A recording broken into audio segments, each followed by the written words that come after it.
Good morning. Welcome to this interview with Rachael Taylor, Service Manager for Inspire East Lancashire. My name's Dave Lamb. I'm a service user representative volunteer based at Inspire Nelson. My role is about being a link between service users and the service, as well as supporting service users in groups and things like that. I gather feedback from service users and pass this on to staff in a bid to make positive changes and provide a better service. During lockdown, I've been continuing this work, making phone calls to service users, checking in with them, seeing how they think the service is doing during this difficult time, asking how they think maybe we could do things better, and basically just checking in with them and giving them some support. I think it's vital that we get that kind of information so we can support people more effectively and in the areas that they need it the most. It's something that I'm really passionate about. Kind of before lockdown, I used to help co-facilitate Here and Now groups at Burnley Inspire. That's something that I really enjoyed. I'd like to get back to that at some point, and we may have some questions around that further on in the interview. I'll hand you over to Nina now, so she can introduce herself. Hi, my name's Nina. I'm also a volunteer service user rep based at Inspire in Accrington. A major part of my role is gathering feedback from service users, feeding that back through to management to improve our service that you receive from us. I do this through making phone calls to service users each month, gathering that feedback and reporting back and getting changes to improve service for yourselves. Usually it's through one-to-one contact with you, which obviously has been a bit limited recently. But during lockdown, I've received extra training so that, along with other volunteers, I now provide short one-day courses on stress management, which has been received extremely well by service users and peer mentors who've been on the course with us. We're currently receiving some more training to deliver other courses on other subjects, which will be available soon. It'd be lovely to see some of you coming in and take part in those courses with us. Today is the first in a series of interviews we're going to participate in with staff and management, so that you can get to know them and us and get more from the service that we provide to you. So today we're going to be talking to Rachael Taylor, who is a service manager for East Lancashire. Hi Rachael, do you want to introduce yourself please? Morning everyone. So yeah, I'm Rachael. I'm the service manager for Inspire in East Lancs. I've been in East Lancs for 8 years. I was just working it out this morning. So I started there as deputy service manager in 2012, and then became service manager, gosh, about 4 or 5 years ago. It's just gone really quickly. So I won't say too much more about myself because I'm sure you'll find out a little bit more as we go through the interview, but looking forward to it. Thanks, Rachael. So on the back of that, can I ask you actually what does a service manager do? What's your job? Yeah, so start off with one of the hardest questions, which probably doesn't sound like it should be that hard, but it was hard to kind of think about it and put it into some rational kind of way of describing it, because every day is totally different. No 2 days are the same. Particularly during COVID, where we've all just been doing whatever we've needed to do on a day-to-day basis. If I had to sum it up in a sentence, I think it'd be that I lead the East Lancs service to deliver the best service possible for service users in our communities. So a bit more on a practical level, what does that even mean? So I help the staff to ensure that they've got the right tools, the skills and the knowledge to be able to support the people that use the services. I look at what's not working well, what is working well and what's not working well, and look at better ways of doing that. So based on feedback from service users and staff as well. So we listen to what works, what doesn't work, and then look at reviewing those and changing things so that people that use our service have a better experience. I work in a kind of regional capacity and nationally really. CGLs are large organisations, so we share good practice outside of East Lancs and with the other service managers, heads of service in different areas, so that we can learn from each other about what's working in their service. So we share those ideas, and I suppose I make sure that the buildings that we work from are safe for people, both the staff that are working in them and the service users that are coming into those buildings. So that's a bit of the boring stuff, the health and safety and governance aspects. I build relationships with partner agencies so that we can work together better to support people.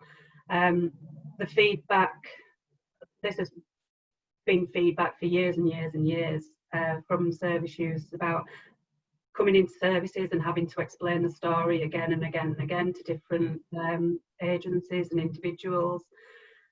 So we look to build relationships with those other services so that we can kind of integrate a little bit more and put a full package of support with those other agencies that might be involved, so that people don't have to repeat the story again and again.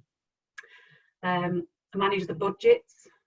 Again, it's really important. It's not an easy job, and it is hard. I have to make some quite tough decisions sometimes about the budgets and what we spend the money on, which can be very difficult. Not a part of the job that I love, but it's part of what I have to do, and that's what I do. And again, it's about getting the service user feedback and staff feedback about making sure that what we prioritise those finances on is getting the best service for the service users. So that's how I prioritise what we spend. There's also kind of the performance element of the service. So because we're commissioned by Lancashire County Council, so they want to know how the service is performing. So I write a lot of reports, monthly and quarterly, based on the data. But I also write the report with the help of all the managers within the service and the staff to show the quality. And I really enjoy doing that. Every quarter when I pull that report together, which is normally about 40 pages long, I'm just always really impressed by some of the things that we're doing and going above and beyond, and some of that added social value that we're able to provide. And I know that commissioners really appreciate that. When I read the case studies from service users, that's when I know that that we're all doing the right thing, and that's what really gets me in my heart as well. Most importantly, I provide the leadership to the team and support them. So that's it in a nutshell, really. Brilliant, Rachel. Thank you for that. So on the back of that as well, what made you want to become a service manager? What made you want to work in drug misuse services?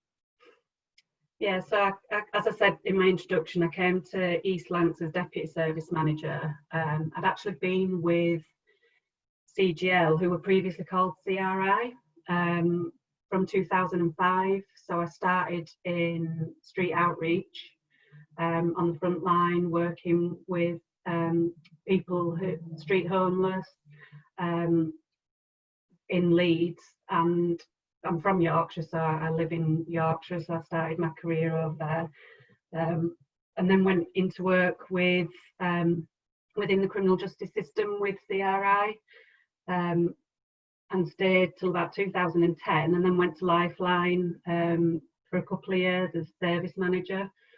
So it was just more like natural progression. I've worked on the front line, I then was a team leader, then was service manager.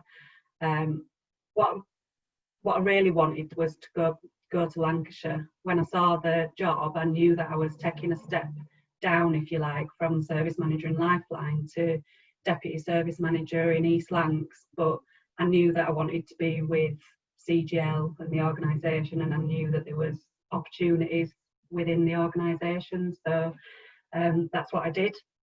And I suppose what motivates me to work in this field is that I really believe in people, and I think that we all make poor decisions and poor choices within our lives, but addiction doesn't define somebody. And those decisions might have shaped future choices or future decisions that people have made.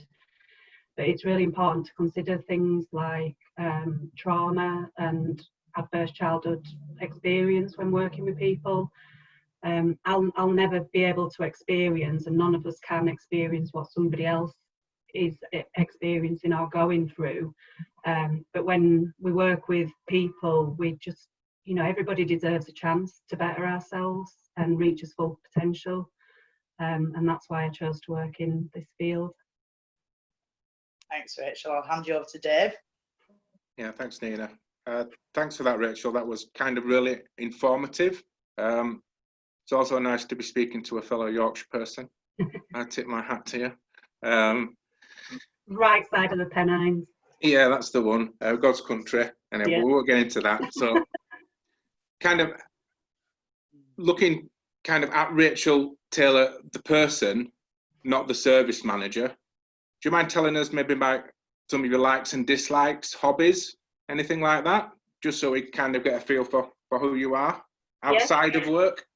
Yeah. I'm really into my fitness, which I never used to be. I got into it about 4 years ago, and before that I never used to really do very much. But when I did start to do it, I realised the benefits that it had for me. It increased my confidence, it obviously increased my fitness, the community, the people that I meet. So I've trained in CrossFit, and I'm a CrossFit trainer. I've done the CrossFit Strongman course and gymnastics, so I've got certificates in different elements of that kind of training. But it's the community. When I started doing CrossFit and came across not even like-minded people, I came across people from all different walks of lives. But that community element really gave me something to hold on to and something really tangible, and I've made lifelong friends through that. So that's really important to me. So fitness is a big thing, big part of my life. I love lifting weights, doing yoga. I love holidays and travel. I like true crime, so you'll see in my bookshelf behind me there's loads of true crime books, TV series, blue light documentaries. My husband goes mad on the TV all the time. Is 24 hours in police custody or 24 hours in A&E, and police intercepts, whatever it is, it's on the TV. I love my friends and family, obviously. Some other things that I like. I love penguins. I've got I don't know why. Who doesn't love penguins? Yeah. I love penguins and zoos. And I think one of my aims in life is to go and see penguins in their natural habitat. I'd love to be able to do that at some point. So that's what I like to do. I love to have like days out. I'm a bit of a geek sometimes. My husband's a proper geek. He flies like model aeroplanes and all stuff like that. But I like just exploring. I love exploring what's around me locally. Do a lot of walks, do a lot of running, days out, places. Just pretty normal, really. Yeah, I love the CrossFit myself. It's something that I got into when I kind of first got into recovery, kind of late last year, October last year, and it really kind of helps my confidence and mental health as well. But I think what you said about the community and the camaraderie while you're doing it is one of the main reasons why. I wouldn't say that I love it. I think that's a strong word, but it does me good. And I appreciate the fact that I've got it in my life. Just one final question from me. Have you got any special talents, Rachael? Well, I had to ask my husband this because it's always hard to think about what you're good at. And the first thing that came out of his mouth more or less straight away was, continuity in films and TV. So, you know, when, like, if somebody's sat at a table on a TV show having a conversation with somebody, and they might have a coffee cup in front of them, and then it goes to the other person, goes back to them, the coffee cup's gone. Yeah. So I must have a real eye for detail, and every single thing, continuity in films and TV, and it drives him crazy. So he said that was my special talent. I like that one. I've not heard that one before. I've got into yoga quite recently, during lockdown, I think, to help my mental health, and I love doing kind of things like they're called inversions, so some of the poses that you can get into, crow pose and handstands and that kind of stuff. So I'm by no means an expert, and it's not a talent just yet, but that's something I'd like to be good at. And I've got a thing about remembering song lyrics. I can hear a song once, and it was particularly when I was younger, so a lot of songs from 80s and 90s just stick in my head, and the radio might be on in the car, and Jim will say to me, "How do you know this song?" Just like the most random songs from Radio 2, and yeah, so that's what goes on in my brain. You'd be good at a karaoke night then, Rachel, yeah? Well, not so much for singing, but knowing the words. Nice one. Thanks very much for that. I'll pass you over to Nina now. She's got some questions about kind of the current climate, COVID-19 and the lockdown. Thanks, Rachel. Thanks, Dave. Thanks for that, Rachel. That was really interesting. Thanks. I love that about the continuity. I'm a bit like that as well, my daughter as well, so I get that one. About COVID-19, we've had some questions. I'm going to ask some general questions. We've had some specific questions as well from service users. So in a general sense, what's been our response to COVID-19? So what changes have service users experienced over the last sort of 3 months? Yeah. I think much of our response in the initial stages was very much led by the government restrictions. So organisationally, we had to respond to that. We have been able to consider some of that a little bit more locally over the last couple of months, and particularly as the lockdown restrictions ease. But I think we still need to remember that it is a real risk, particularly for a lot of our service users have complex health needs. So our response is based on making sure that we're keeping people safe. We've had to think about different ways that we communicate with service users, first and foremost. You know, in the early stages, we've never shut the buildings. The buildings have always been open, but we did have to reduce the hours in which they were open, and that was also in response to making sure that we had the staff capacity to deliver the services.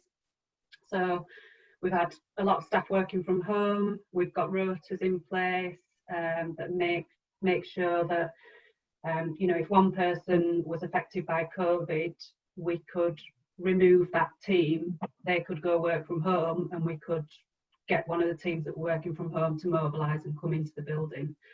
So we had to make those changes quite quickly.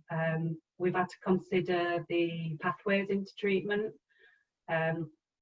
Obviously, we've not been able to do any or much face-to-face, things like drug testing, medical reviews face-to-face, vaccinations, ECGs, all that kind of thing. So we've had to really think outside the box and relax the treatment pathways, which I think have gone down really well from what I've heard with service users.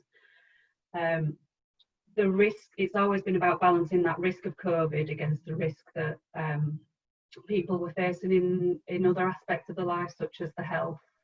You know, we've had to think about domestic violence, safeguarding, and trying to balance that for our service users to make sure that they were safe. So one of the main things that we did was relaxing some of the dispensing regimes, and that was to protect people from having to go to the pharmacy on a daily basis. Obviously, the pharmacies at the time were absolutely, overwhelmed with the situation and people needing that support from pharmacies. So we had to do it in response to that as well. Like I say, we've limited people working from bases, and that's also limited our ability for volunteers, service user reps, peer mentors to be able to come in and support service users. And we don't want people to be using public transport, which is a higher risk. So I think we've been really successful in some of the decisions that we've made in terms of how we've been communicating with service users, and the feedback that we've had is that that's worked for a lot of people. We're providing mobile phones to people that were most vulnerable that we couldn't contact, so we got mobile phones. We've done a lot more outreach, making sure that people have got things like naloxone and safe storage. So it was a bit of firefighting for the first 8 weeks, 10 weeks, just to make sure that people were safe. And now we're starting to reflect on what we've done, what's worked, what's not worked, and look at how we can develop services going forward and come out of the situation in a structured way. Thanks, Rachel. That's good to hear. I mean, I know you say it's sort of been a firefighting exercise, but I think we were quick off the mark, really. And I think we, as a service, responded really well to what's unprecedented, isn't it? I'm really proud of everybody. It's been an amazing few months. It has really, yeah. It's been unusual, but it's been a good learning curve thing as well for me. In terms of our response, some of the service users have been asking, do you feel there's been a difference in the response to the people who use our alcohol detox services, who are primarily don't have key workers, and the people who are on medically assisted detoxes and treatment? Do you feel there's been a difference? I think the difference has been, like I said, about the dispensing for the MAT service users. Our alcohol response was looked at and was adapted, and I think the alcohol response has been really innovative. So we've had the alcohol recovery workers working really closely with the nurses who would manage that detox. We've had to think about the risk. Normally, obviously, a community alcohol detox is done with a lot of face-to-face, a lot of monitoring in terms of things like blood pressure and withdrawal symptoms and that kind of thing. So the healthcare team have responded just fantastically to it, and we've actually done so many alcohol detoxes during this time. It's been unbelievable. People, I think, for some service users who were finding it difficult to go out or were shielding, they were finding it difficult to go to the shop and get the alcohol that they needed. So we had to respond again really quickly to that, and that, I suppose some people have responded really well to it and thought, well, now this is the time that I can take advantage of what's available and on offer and the support to be able to detox. So I think that's the only difference that I can see. The alcohol recovery workers and the nurses have been working really, really closely together to monitor those detoxes, and I think they've definitely been undertaken safely, and I think we've been able to put in the remote support through Zoom meetings, through one-to-one conversations on the phone. So a lot of that psychosocial intervention that goes alongside it, the preparation, the support during and the post-detox has been able to be done remotely for those individuals. So I think particularly the healthcare team need a big shout out for the work that they've undertaken over the last few months. Thank you. Before we move on, we have a specific question from Kieran Oddy, who posted on Facebook to ask you. During this time, their prescriptions have been moved to 14-day dispensing, as you discussed before. Does it have to go back to daily pickups? If it does, why does it? Because he feels specifically that through not going to the chemist every day, he's cutting down on the hanging about in meeting other users and the as he quotes, mucky looks he gets in the chemist. So. Yeah, it's a tricky one, and everybody's experience of it will be different. So initially, the guidance that we put in was for people to go on to a maximum of 14 days. So we assessed people's risk of, so if they were homeless, for example, that's not achievable for somebody to be able to do that. People with significant mental health problems or safeguarding. So we assessed people's vulnerabilities and also needed to take into account things like people with coexisting medical conditions. So, for example, somebody with COPD is increasingly at really high risk of contracting COVID. So they would benefit from not going out and obviously shielding. We have to think of the service users that had specific shielding letters, which meant that they couldn't leave the house. I did some risk reviews with some service users last week, and I've heard similar, that people have benefited from not going to the pharmacy as much. I can't guarantee that that's going to stay as it is. I think there will be some learning from it organisationally, and that will feed into our response and our MAP guidance going forward. So I think there's definitely some room for relaxing people's dispensing regime, particularly where we're hearing that people have benefited from it, where they've reduced the use on top, for example, because they've not been going out as much. So I know there's lots of positives to reducing dispensing regimes, and I definitely think that it will reduce somewhat. Whether it's 14 days, I can't guarantee that will be the case, but you know, where we're assessing people and working with somebody, we're asking that question, we're saying, have you benefited from a relaxation in your prescribing regime, and tell us what that is, so that we can take that back to our medical directors and give them that direct feedback about what that is. So I think as we start to relax and, dare I say, go back to some normality, whatever that might be going forward, we'll look at people's individual circumstances. Have they benefited? You know, what benefits it's had and what positives it's had on their lifestyle, balance that against the risk, and I'm sure there will be some relaxation going forward. Right, so about going forward, what's our exit strategy? What do we think? Do we think it's going to go back to how the service how it was before COVID? To be honest, I hope it doesn't. And that might sound a bit strange, but nationally, CGL are looking at what that looks like in terms of people returning to work within the workforce, and obviously what that might look like in terms of delivering services from hubs again.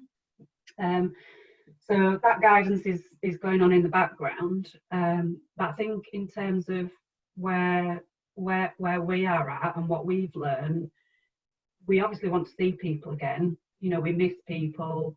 It's really important to get that interaction and that connection. So I think personally that we want to go to some kind of hybrid model. So I don't think that it should go back to how it was. We've learned so much throughout this about what's working in terms of some of the digital things that we've done. Sometimes it takes a crisis to move things forward, and that's what we've really found during this. You know, a lot of the time governance or bureaucracy might stop an organisation from taking things forward, but when this happened, like, we just need to do it. It's the right thing to do, just do it, and that's what we've done. So we need to learn from that, implement the things that have changed, that have worked well, get rid of the things that weren't working well, listen to what people have found beneficial, and then take it from there. So I think where we've had people who have internet access, for example, they've been going on to Zoom groups, they've found that really useful for the recovery. Some people have preferred it to coming into an environment with a group that they might have found a little bit intimidating, walking into that environment. When they're on the Zoom meeting, they're in their own home, they're in their own surroundings, they feel a bit more comfortable. And I can speak for how I felt doing Zoom. We've been doing obviously a lot more Zoom meetings and MS Teams and all that kind of thing.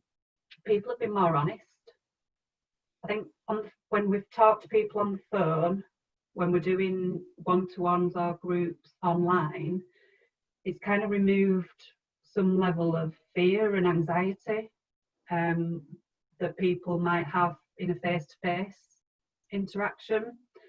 So we have found that people have been more honest about the situation and their circumstances. So I'd like to think that we will have some kind of hybrid model where people can come in, but for those people that find it difficult or live in rural communities, you know, doing a lot more outreach, doing things like Zoom, helping people to get internet access, supporting people with that, and also having a mix of staff working from home, working in service. They've found that really beneficial. It really works for some people, it really doesn't work for other people. So we're listening to the views of staff as well, and that will all go into what the plan is for coming out of COVID. But for me personally, it will be a hybrid model that meets the needs of the service users and the staff. Right, so that's where you see us being in sort of 3 months' time, is with some kind of hybrid model. Yeah. Brilliant, that's fantastic. Couple of specific questions from service users. We've been asked, I know this isn't an Inspire thing, it's actually from Emerging Futures, but we've been asked, do we have any idea when the Effects Lounge will reopen? We've got nothing confirmed. I think the bottom line is that we're all working in line with the government guidance, and it's really important that we maintain things like social distancing, particularly, you know, like I've said, when we're working with quite a lot of vulnerable people with health conditions. So we need to make sure that wherever we're delivering services from, it's safe for people to come in and access that support. Again, there's the public transport thing, so it's now mandatory for people to wear masks on public transport. What we don't want to do is put a group on, and, you know, 30 people want to come to that group because they've missed that social interaction, whereas the space might only be suitable for 5 people to come and socially distance. So we want to give everybody the same opportunity to do it, and it needs to be a safe environment from which to do it from. So there's no confirmed date. I know that there was some word around September. We're not sure where that's come from. That's not been confirmed as far as I'm concerned. And it is being reviewed on a week-to-week basis. So I suppose we've just asked people to be patient, and we will let you know as soon as we know. Thank you. And it's another similar question about the Salaam. Again, when do we think that might open? So it's going to be a similar kind of answer, isn't it, really, for that? It's, yeah, obviously the comfort zone is, you know, it's a really amazing space for vulnerable people to be able to come in, do the washing, get a shower, but with those things particularly, that comes at an increased risk. You know, if people are coming in and using showering facilities, we've got to make sure that those are cleaned for the next person that comes in to use it, screening people for symptoms. So So yeah, it's a similar response, and we will open it as soon as we, as soon as we feel safe, as soon as we feel assured that it's safe enough to open it. Thank you. Some brilliant answers there, Rachel. Thank you. Some good clarity there for us. I'll hand you over to Dave for some more. Thanks, Nina. Thanks, Rachel. I mean, with regard to kind of things opening again and groups going on, I really miss that kind of more personal interaction. As much as I'm grateful for the things that we can do over Zoom, and I've adapted to it, and from people that I've spoke to, opinion seems to be kind of split. Some people prefer the Zoom platform, and whereas others, kind of like myself, prefer that kind of face-to-face social interaction. But I understand that it's got to be done safely, and we can't kind of rush into it, and it's still kind of a very fluid situation, isn't it? And it's one that we've got to monitor. So I do appreciate that. Yeah, I think just looking at the shops yesterday, yeah, it is still a very real situation, and I think what people need to remember is that a lot of the decisions that have been made by the government in terms of opening shops and etc.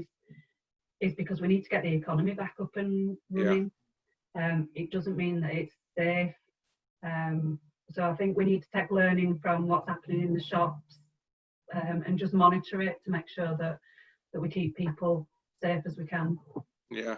I mean, it's like Nina said, it's kind of unprecedented, and we're all kind of learning and finding our way through it, aren't we, best we can?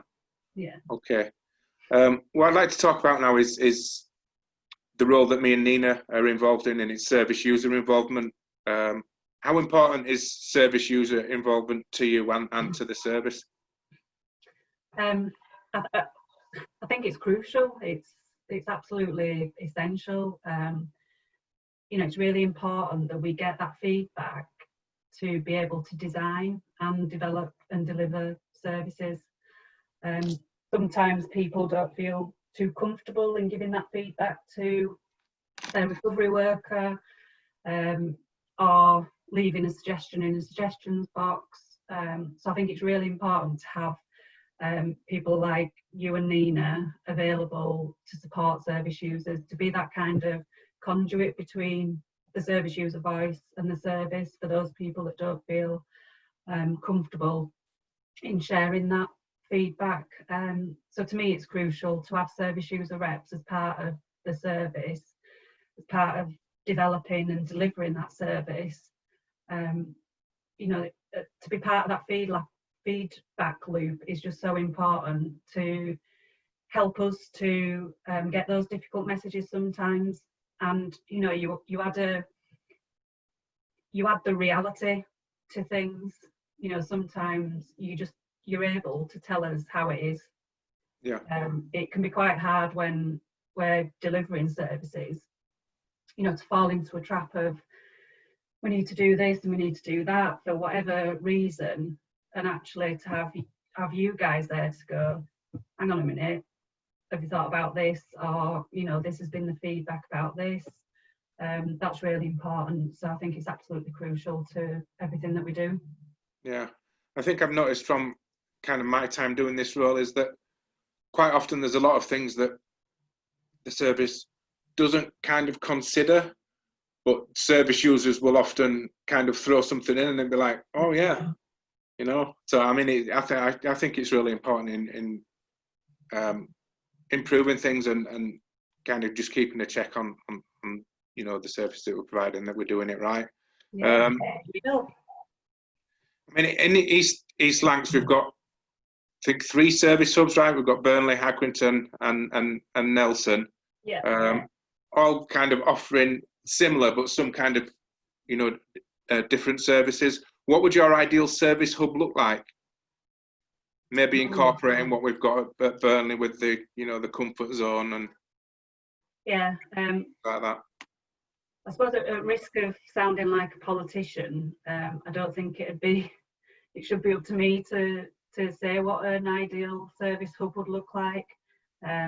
I think that a service hub should be designed, and I'd love for them to be designed by the people that use the service. we can all have as ideas about what we want in there, but if it's not what's right for the people that are coming in and using it, then they need to change. So the only things that I'd say is that there needs to be a safe place for people to come in, to connect. Needs to be a positive environment, you know, one that promotes recovery and which is relaxed. So having stuff like tea, coffee, snacks, service user reps, peer mentors, volunteers in reception, just chatting to people, making sure that people feel comfortable in that environment. More of a well-being hub, really, so that there's positive role models there to act as, you know, positive figures for people that are coming into treatment, that are new to treatment, to say, you know, to make people feel a bit more comfortable. But ideally, I think that, you know, they should be designed by the people that are using them. Yeah, no, that's a great point. I think since I kind of first came into services like 10 years ago in this area, the hubs have improved, you know, so much. They feel much more comfortable, a lot less clinical. Yeah. And I think it's great that, you know, you've got things like peer mentors and service user reps in reception. It's visible recovery, but I think it also puts, you know, service users at ease, being able to talk to us. And tea and coffee is always great, right? Have you been to the Nelson Hub recently? Not for about 3 months. Yeah, so it's all been redecorated.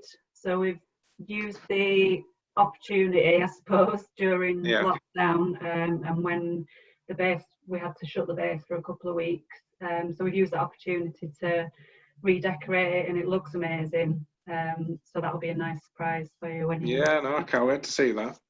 Can't wait to see that.